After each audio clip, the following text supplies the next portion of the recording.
Peut-on être disciple sans être missionnaire? C'est la question que l'on va se poser aujourd'hui. Je voudrais commencer par vous raconter une expérience vécue.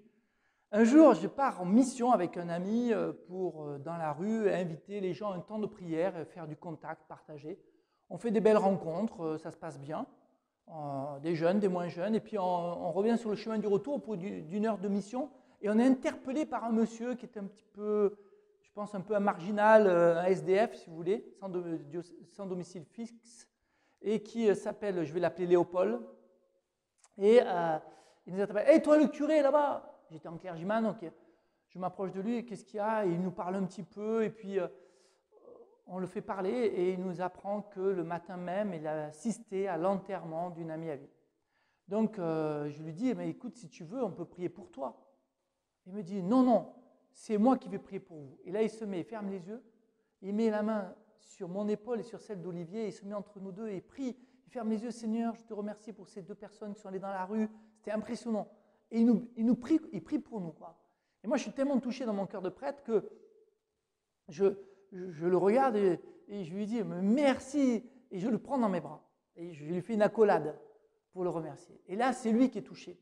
Parce que qu'un prêtre prenne un SDF dans ses bras comme ça, sans gêne.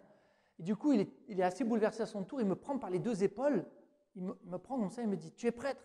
Oui, je suis prêtre. Mais alors, confesse-moi. Et il se met à genoux, je vous assure, en plein milieu de l'entrée d'un parking.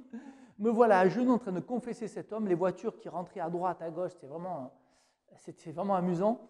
Et ce que j'ai entendu ce jour-là, évidemment, ça reste secret, mais je peux vous dire simplement que c'était plutôt une baleine, plutôt qu'un poisson. Bref. Ensuite, il était tout soulagé, il me dit, oh, bon, on continue à discuter. Je dis, non, non, il faut que j'y aille parce que j'ai la prière de retour de mission. Donc, et ça s'est arrêté comme ça. Et ça aurait pu s'en arrêter là. Mais quelques mois plus tard, 6 mois plus tard, je suis à Avignon pour une nouvelle mission. Je pars avec un jeune, on fait de l'évangélisation de rue, etc.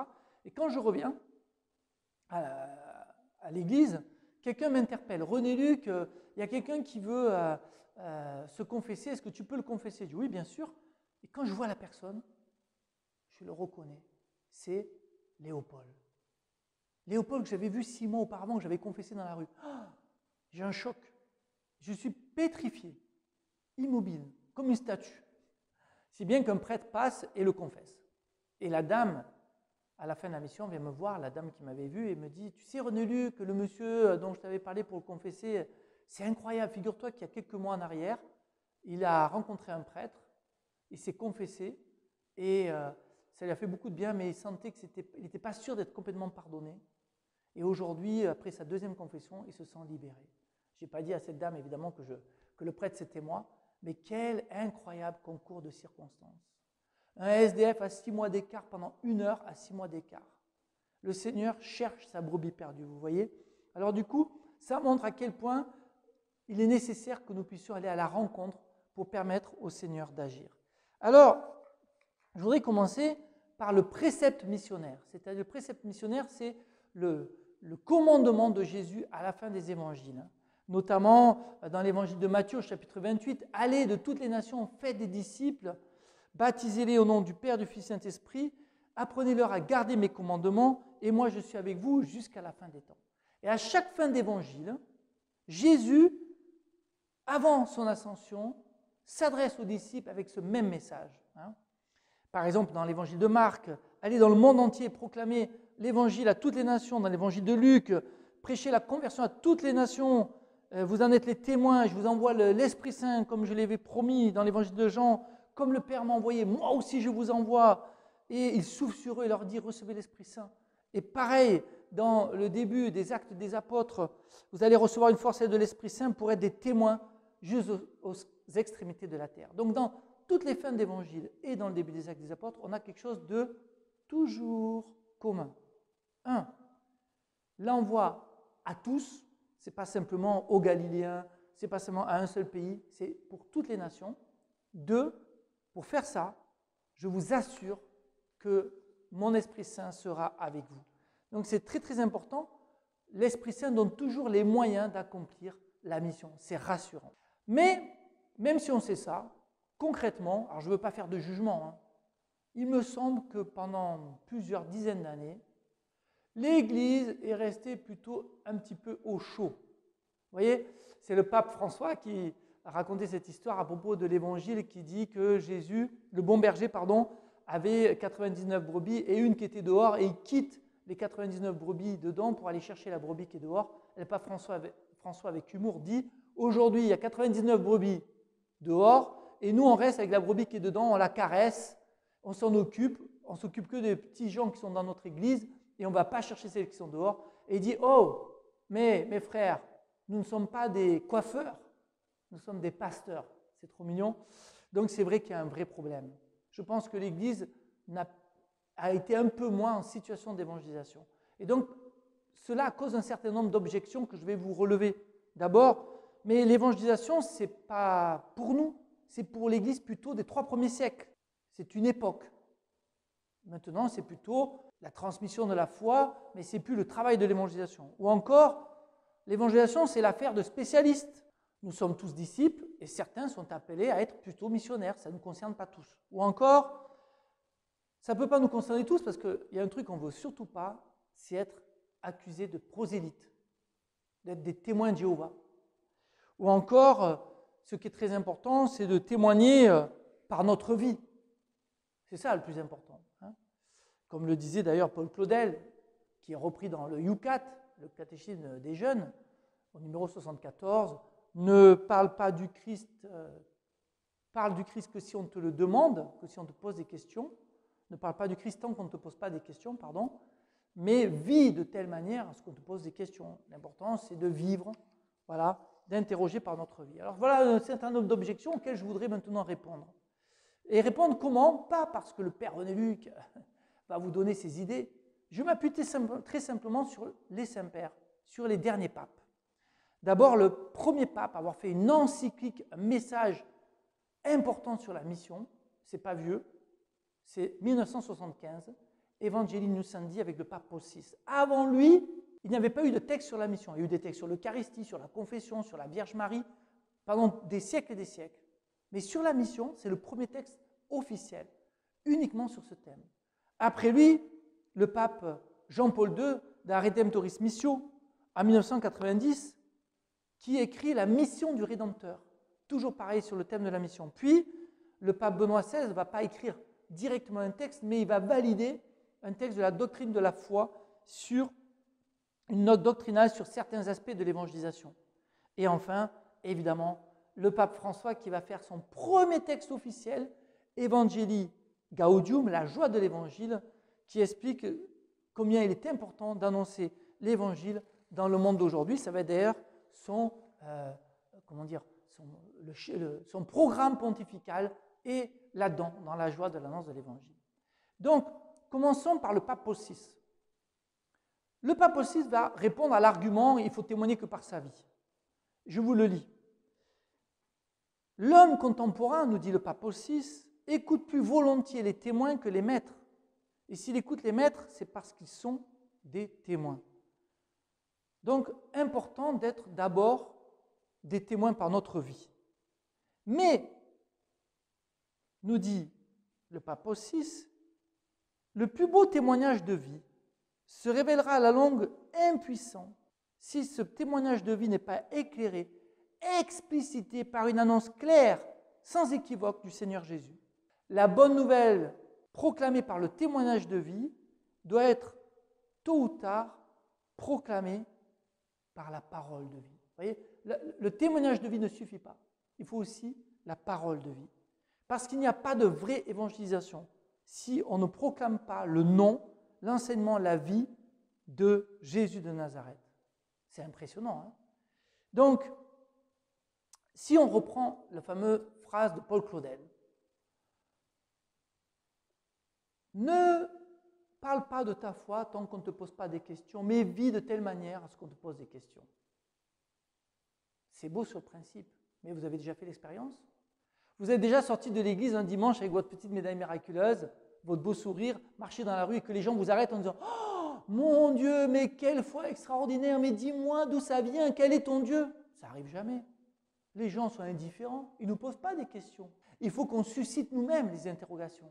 Parce que si on attend, eh bien, on va attendre longtemps. Et puis il faudrait refaire aussi la fin de l'évangile de Matthieu, vous savez, au chapitre 28, où Jésus dirait « Allez de toutes les nations, faites des disciples, mais attendez qu'ils vous posent des questions. » Vous voyez bien que ça ne marche pas. Il faut qu'on passe à une étape, celle de la proclamation, de la parole de vie, et de ne pas nous contenter du témoignage de vie qui est le plus important, qui est la base, mais qui ne peut pas rester à cette étape-là. Le pape Jean-Paul II va nous amener un autre élément de réflexion. Il va répondre à l'objection, on ne veut pas être des témoins de Jéhovah, on ne veut pas être des prosélytes. Il dit que, aujourd'hui, dans Redemptoris Missio, l'appel à la conversion que les missionnaires adressent aux non-chrétiens est mis en question ou même passé sous silence. Il ne faut pas appeler à la conversion. Pourquoi ? Parce qu'on y voit un acte de prosélytisme. On dit qu'il suffit d'aider les hommes à être davantage hommes, qu'il faut aider les hommes à être plus fidèles à leur religion, qu'il faut édifier des communautés capables d'œuvrer pour la justice, la liberté, la paix, la solidarité. Mais on oublie que toute personne a le droit d'entendre la bonne nouvelle de Dieu. La bonne nouvelle de Dieu qui se fait connaître et qui se donne dans le Christ. Alors, il dit que pour comprendre cela, il faut réaliser qu'il y a en chaque homme une attente d'entendre parler de Dieu. Il dit dans l'annonce du Christ non chrétien, le missionnaire est convaincu qu'il existe déjà dans tout homme une attente, même inconsciente, de connaître Jésus. Il le dit au numéro 45. Et donc, notre enthousiasme à annoncer le Christ vient de cette conviction que notre annonce répond à une attente. Vous voyez ? Le chrétien est convaincu de cela. Et d'ailleurs, il va donner l'exemple de la Samaritaine. La Samaritaine, elle est au bord du puits, elle a soif d'eau. Mais quand Jésus la rejoint, il va lui dire, mais ce n'est pas que de l'eau que je vais te donner. Je vais te donner quelque chose de plus, une eau qui fera que tu n'as plus jamais soif. Alors il dit, ah ben donne-moi de cette eau, comme ça j'aurai plus besoin de puiser dans le puits. Et puis très rapidement, elle va poser sa question, où faut-il adorer ? Cette femme qui venait puiser de l'eau, au fond d'elle, elle avait soif d'entendre parler de Dieu pour savoir où fallait-il adorer, à Jérusalem ou à Samarie. Et Jésus va répondre à son attente.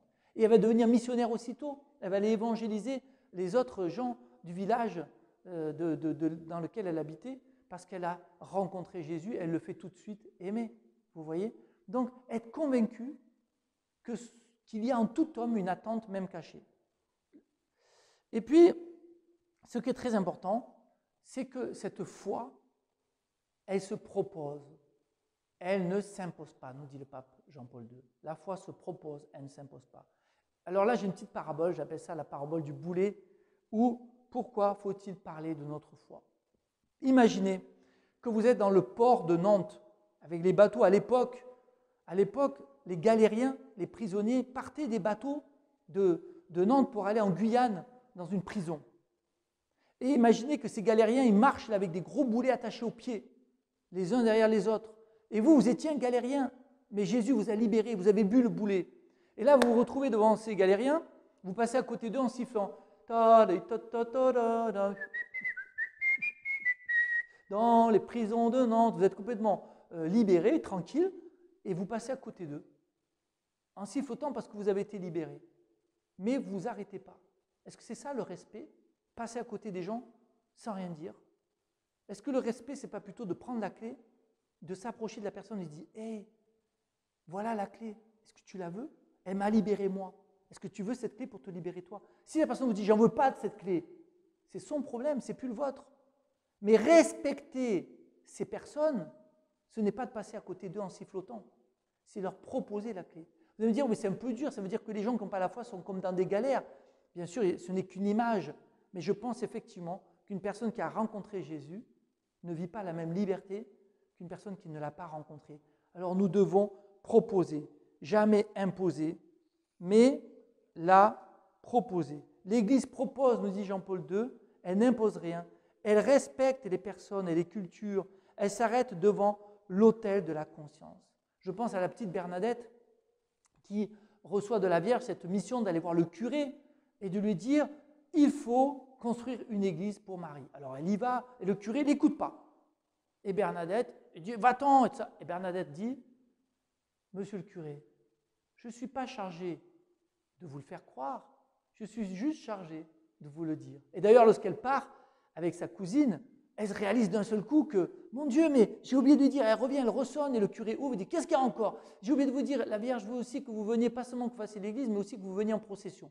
Et là, le curé est très fâché, mais un peu de temps après, il va ouvrir son cœur, il va entendre le message de Bernadette et être un plus grand défenseur du message de Lourdes, vous voyez? Mais donc, on est comme ça, on est devant une personne, on lui parle de notre amour de Jésus, on est chargé de lui annoncer, pas de lui faire croire. Peut-être qu'il faudra du temps avant que cette personne ouvre son cœur à Jésus. Donc voilà, nous pouvons vraiment être convaincus que nous sommes appelés à proposer la foi sans jamais l'imposer. La mission, nous dit le pape Jean-Paul II, c'est un problème de foi. Il dit précisément que la mission est la mesure de notre foi en Jésus et d'ailleurs en son amour pour nous. Alors, est-ce que vous voulez avoir un moyen de mesurer votre foi? Est-ce que votre foi est à 10%? Est-ce qu'elle est à 50%? Est-ce qu'elle est à 20%? Alors, entre une règle entre 1 et 100, ok? Eh bien, dites-vous que si vous avez le cœur à faire de la mission, eh bien, vous êtes déjà, c'est un bon signe, hein, au moins à 50%. Donc, tous les jeunes de Camissio, là, quand vous venez faire une année pour Dieu, on peut dire que d'une certaine manière, eh bien, on peut mesurer votre foi au moins que, voilà, vous n'êtes pas loin des 50, parce que voilà, quand on a envie, voilà. Mais c'est très important. Si vous ne faites pas de la mission, vous ne voulez jamais en parler, vous avez peur, vous êtes honte, eh bien, alors ce n'est pas un jugement, mais peut-être qu'il faut vous poser la question. La question est la mesure de notre foi. D'ailleurs, cette règle ne vaut pas seulement pour les personnes, mais pour toute l'Église. Écoutez bien ce que dit Jean-Paul II, toujours dans Redemptoris Missio, au numéro 2. Dans l'histoire de l'Église, le dynamisme missionnaire a toujours été un signe de vitalité, de même que l'affaiblissement du dynamisme missionnaire est un signe d'une crise de foi. Alors j'aime beaucoup crise de foi, vous connaissez l'hépatite, hein, l'hépatite A, l'hépatite B, l'hépatite C, eh bien sachez qu'il existe une hépatite F. C'est le chrétien qui va à la messe tout jeune, qui ne sourit pas, qui n'est pas rempli, et du coup, la foi, elle n'est pas présente, elle n'est pas vivante, du coup, elle ne déborde pas, c'est évident. Et donc, du coup, il faut vraiment, quand on est une hépatite, eh bien, il faut être en quarantaine, et bien là, il faut faire quelque chose pour guérir de cette hépatite F. Hein. D'ailleurs, vous savez que Nietzsche disait, moi, je commencerai à croire en Dieu lorsque les chrétiens se mettront à sourire, hein, qu'ils aient une tête de ressuscité. Ben, c'est ça. Alors, qu'est-ce qu'on peut faire pour avoir une hépatite, pour guérir de cette hépatite F? On peut faire, par exemple, une petite retraite dans un foyer de charité. J'aime beaucoup les foyers de charité avec Marthe Robin. Mais aussi, pourquoi pas faire justement de la mission. Voilà une manière de sortir de nous-mêmes. Je pense à Annuncio. Annuncio, c'est un magnifique moment d'évangélisation. Et Camissio et Annuncio sont très proches, très liés. Eh bien, on envoie des jeunes pendant l'été faire de la mission. Et ils font de la mission sans être bien formés ni préparés. Mais pendant cette mission, ils vont faire l'expérience que Jésus parle à travers eux et que Jésus parle par eux. Ainsi, ils expérimentent Matthieu chapitre 10, verset 19. Ne vous inquiétez pas de savoir comment parler ou que dire. Ce que vous aurez à dire vous sera donné sur le moment même par qui? Par l'Esprit Saint. Alors, quand on est traversé ainsi par l'Esprit Saint, eh bien, ça nous fortifie. Dans la mission, je suis fortifié par l'expérience que Dieu passe à travers moi. Et c'est pour ça que le pape Jean-Paul II disait aussi dans Redemptoris Missio, toujours, il disait, lorsqu'un chrétien se lance dans la mission, eh bien, la foi se fortifie lorsqu'on la donne. Voyez. Donc on a tout à y gagner. On guérit de notre hépatite F et on est fortifié dans la foi. Je voudrais continuer maintenant avec le pape Benoît. On a vu donc, rappelez-vous, Paul VI, on a vu Jean-Paul II, et maintenant le pape Benoît XVI n'a pas fait une encyclique directement sur la mission, mais il va nous dire cette phrase à travers la Congrégation pour la doctrine de la foi. Il va dire que toute personne a le droit d'entendre la bonne nouvelle de Dieu, qui se fait connaître, qui se donne dans le Christ, afin de réaliser pleinement sa vocation. À ce droit, que toutes les personnes ont le droit d'entendre parler de Dieu, à ce droit correspond un devoir. Le devoir que vous avez tous de l'annoncer. Benoît XVI insiste vraiment sur cet aspect. On ne peut pas dire, mais oui, tous les gens de Montpellier qui sont là, ils ont le droit d'entendre parler la parole de Dieu. Oui, ils ont le droit d'entendre parler, mais alors comment ils font pour l'entendre si jamais il n'y a pas ce devoir de l'annoncer? Et c'est pour ça que le pape va rebondir sur la fameuse première lettre, le fameux épître aux Romains, pardon, au chapitre 10 de Saint Paul, lorsqu'il dit ceci, alors j'aime bien le faire en mime, comment les gens de Montpellier ou qui sont autour de vous peuvent-ils croire si ils n'entendent pas? Croire, entendre. Comment peuvent-ils entendre si personne ne proclame? La foi vient de la prédication. Et c'est notre grand problème. Je pense, sans faire aucun jugement de l'Église d'aujourd'hui, du manque de vitalité de l'Église, c'est qu'on a trop été une Église qui attendait que les gens viennent chez nous pour avoir recours au sacrement, et on a oublié cet aspect que pour que les gens qui sont loin puissent croire, il faut qu'ils entendent, et pour ça, il faut que nous, on aille à la périphérie pour annoncer d'une manière ou d'une autre. Alors, tout le monde doit être concerné par l'annonce, par ce devoir d'annoncer. Et c'est ce que va nous dire le pape François, et je finis avec lui, le dernier pape qui va nous parler de cela. Il va expliquer qu'en fait, on ne peut pas expliquer qu'il y a un disciple, et puis parmi les disciples, certains disciples sont missionnaires. Non, il va dire que toute personne qui est disciple, c'est-à-dire qui suit Jésus, est automatiquement missionnaire. La fameuse formule qu'il va employer, c'est disciple missionnaire. Alors, je vous lis sa phrase parce que je trouve qu'elle est très, très ajustée.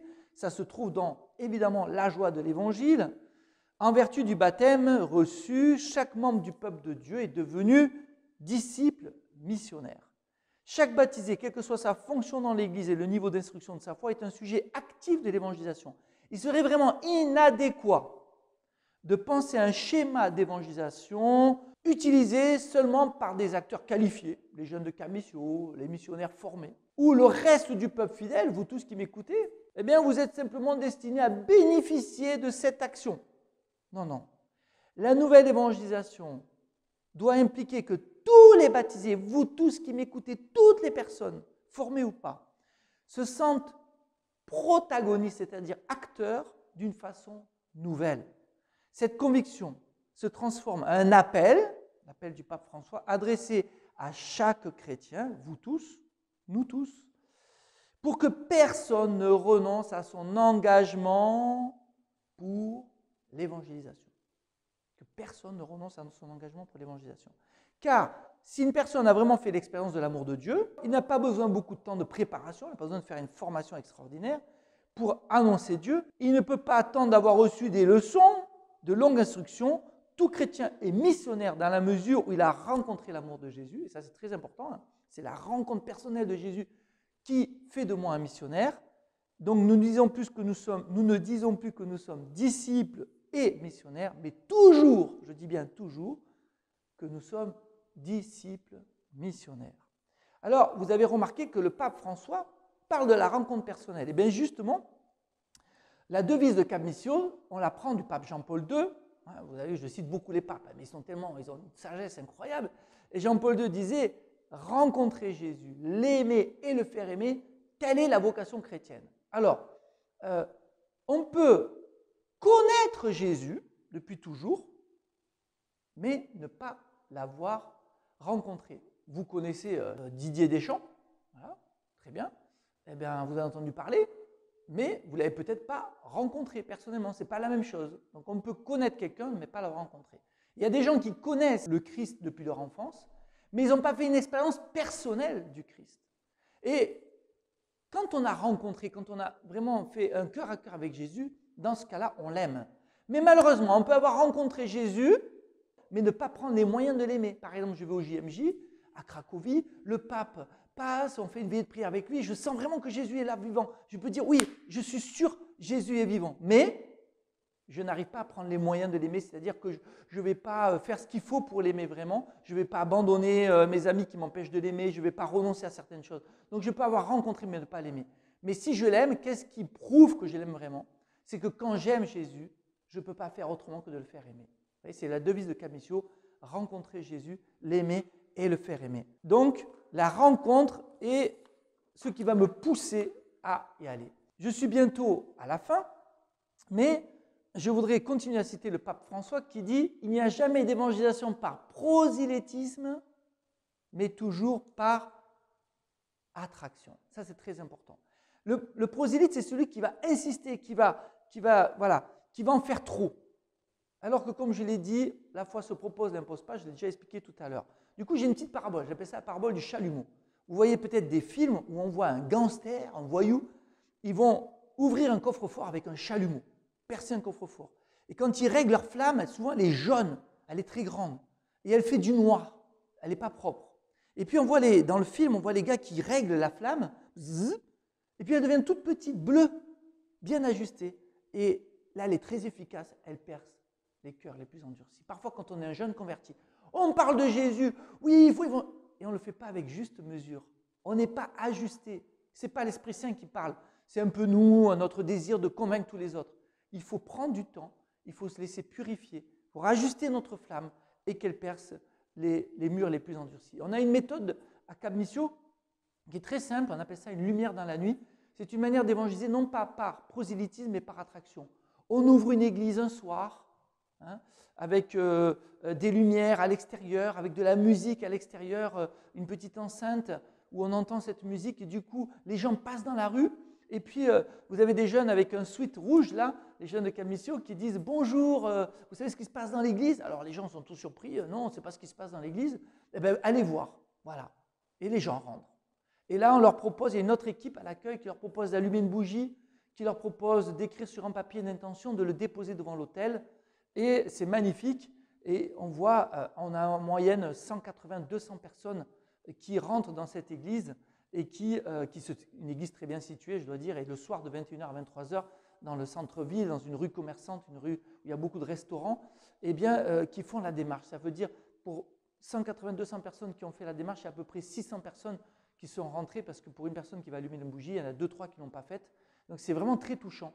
Et les gens rentrent et les gens sont apaisés, vous voyez, évangélisés par attraction et non pas par prosélytisme. Voilà, je pourrais raconter d'ailleurs une petite histoire qui m'a beaucoup marqué. C'est un jeune qui va comme ça dans la rue pour évangéliser. C'est moi qui ai organisé cette petite mission. Ils partent à deux. Et puis quand ils reviennent, pour le temps de prière qu'on fait à la fin de l'évangélisation, il ne s'était rien passé de spécial pour lui, mais voilà qu'une dame de la rue qui avait été touchée prend le micro et demande à prendre le micro pour parler à ce temps de prière et elle dit « Seigneur Jésus, je te remercie pour ces deux jeunes que je viens de rencontrer dans la rue, parce que tu le sais, depuis 4 ans où ma fille est morte d'un accident de voiture, je n'ai pas pu remettre les pieds dans une église. Cette rencontre a illuminé ma journée et peut-être même toute ma vie. » Et si vous voulez, le jeune Matthieu qui avait évangélisé, il se retourne parce qu'il se dit « Waouh, mais c'est incroyable, qui c'est qui a rencontré cette femme ?» Et il la reconnaît. En fait, c'est lui qui l'avait évangélisé. Comment ça s'était passé? Il était arrivé avec un autre missionnaire, ils étaient à deux. « Bonjour madame, vous voulez venir prier avec nous? On a une petite prière ce soir. » La dame a pris le papier et dit « Merci, au revoir. » Pas de dialogue, pas rien, comme si elle était désintéressée. Mais finalement, cette femme a été travaillée par l'Esprit Saint. Elle est venue, elle a été touchée par la prière et elle s'est réconciliée avec Dieu. Vous voyez comme quoi, un jeune, il semblait que c'était un échec pour lui et en fait, le Seigneur l'avait utilisé. Le Seigneur n'a pas besoin de beaucoup de choses pour nous utiliser. Alors, je conclus. Je voudrais conclure en vous disant que la mission procure une grande joie. Parce qu'en fait, si vous êtes missionnaire, vous devenez le chouchou de la Trinité. Ce n'est pas moi qui le dis, c'est Jésus lui-même. Il dit dans Luc chapitre 9, verset 26, « Celui qui rougira de moi sur la terre, qui aura honte. » Oh, non, je ne veux pas parler que je suis chrétien. Je rougirai de lui devant mon Père. C'est terrible. Ah, tu as rougi de moi? Voilà. Mais celui qui se déclarera pour moi devant les hommes, moi Jésus, je me déclarerai pour lui devant mon Père. Imaginez que vous arrivez au ciel et que Jésus vous dise, il appelle et dit, hey, papa, viens voir, et regarde, c'est Barnabé, regarde, c'est Julia, regarde, c'est Marie-Lise, regarde, c'est un tel, et il a parlé de moi sur la terre, il était missionnaire, regarde. Et le Père vous prend dans les bras et vous fait un gros câlin, vous devenez le chouchou de la Trinité. Pourquoi? Parce que très simplement, vous avez osé parler de lui devant les hommes. C'est incroyable. Luc chapitre 9, voilà, c'est ce que nous dit la parole. Enfin, je voudrais dire que le pape François a beaucoup parlé de la joie de l'évangélisation. Ça s'appelle la joie de l'évangile. Mais il dit, la joie de l'évangile qui remplit la vie de la communauté des disciples est une joie missionnaire. Les 70 disciples font l'expérience de la joie quand ils reviennent de la mission, plein de joie au chapitre 10 de l'évangile de Luc. Cette joie est un signe que l'évangile a été annoncé et donne du fruit. Nos communautés, si elles deviennent missionnaires, automatiquement deviendront joyeuses. La joie du don, la joie de la sortie de soi. Et par contre, si on reste enfermé, eh bien, on devient vraiment déprimé et déprimant. Voilà. Alors, on pourrait citer le fameux cri de saint Paul dans 1 Corinthiens 9,16 « Malheur à moi si je n'évangélise pas ». Et du coup, le contraire est vrai. « Bonheur à moi si j'évangélise ». Alors, il faut y aller. Et si parfois on est un petit peu impressionné par la grandeur de la tâche, rappelons-nous cette petite histoire que je vous donne en conclusion. C'est une histoire vraie. Un petit enfant de 7 ans se trouve sur une plage et il y avait des étoiles de mer, vous savez, ces belles étoiles de mer là, orangées, rouges. Il y avait un banc d'étoiles de mer échoué sur la plage. Et le petit enfant est très triste de voir ça et il prend une étoile et il la remet à l'eau. Et il en reprend une deuxième et il la remet à l'eau. Et voilà qu'un adulte arrive et dit « Hé petit, qu'est-ce que tu fais? Arrête, tu ne vas pas les sauver toutes, ça ne sert à rien. » Et le petit enfant qui avait cette étoile dans la main répond « En tout cas, pour celle-là, ça sert. » Alors, ne vous découragez pas. Parlez simplement de votre foi, car le Seigneur a besoin de vous pour faire de beaucoup d'hommes des étoiles dans le ciel. Amen.